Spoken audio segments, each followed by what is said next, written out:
I read an interview recently where the author Lee Strobel, who is an apologist, he defends the Christian faith to agnostics and atheists.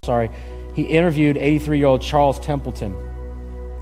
Charles Templeton was an evangelist right at the time of Billy Graham.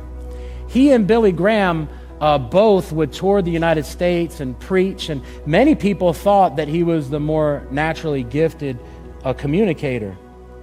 But Charles Templeton ended up renouncing his faith in Jesus altogether, and he resigned from ministry.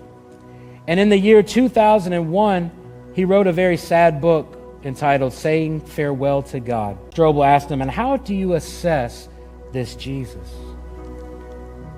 It seemed like the next logical question, he wrote, but I was not ready for the response that it would evoke.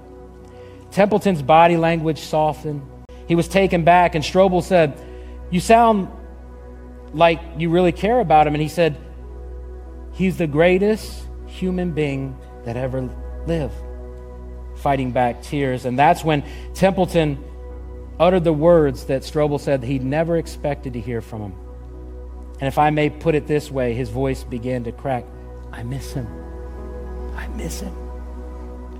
And with that, tears flooded his eyes, and he turned his face downward,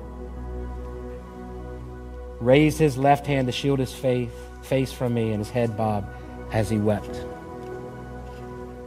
And I don't know, and you don't know, and Lee Strobel doesn't know if Charles Templeton ever came home. But this is what I know today. I know that you can. I know that right now, some of you, perhaps you haven't been walking with Jesus. Maybe you've walked away from Jesus. You're not living in a way that you know you should. And you're sensing the love of God, even right now, drawing you to the Father. And it's as if the Father is saying to you this morning, it's time to come home, son. It's time to come home, daughter.